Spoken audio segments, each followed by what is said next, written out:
Selamat pagi sambil sepedaan muter-muter Suramadu. Kita bahas sedikit ekonomi ya.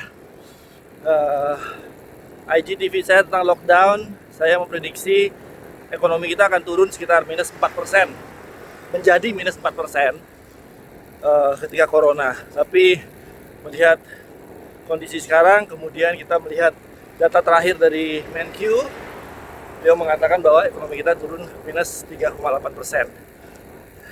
Jadi artinya penurunan ekonomi Indonesia minus 3,8% menunjukkan bahwa pertama, konsumsi masyarakat akan tentu saja itu sudah turun ya. Kemudian yang kedua, kebutuhan akan barang-barang tersier, sekunder itu semakin rendah. Nah, apa yang harus dilakukan pemerintah?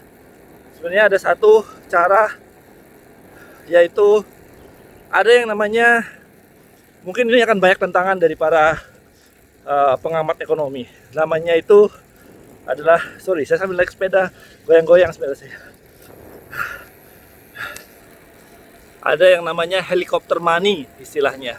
Helikopter money itu suatu kebijakan yang mencetak uang, kemudian membagikan uang itu kepada orang-orang yang membutuhkan, siapapun masyarakat yang ada. Seharusnya tidak hanya yang membutuhkan, tapi semua orang. Jadi pemerintah cetak uang, kemudian didistribusikan. Itu istilahnya adalah helikopter money. Namun konsep itu cukup radikal dalam ekonomi.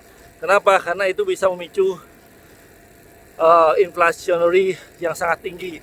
Tingkat inflasinya tinggi.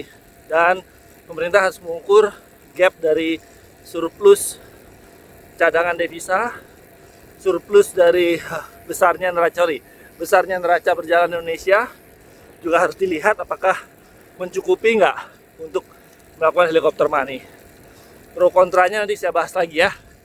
Tapi prediksi saya minus 4%, kira-kira ya mendekati lah yang disampaikan oleh Menq, minus 3,8%.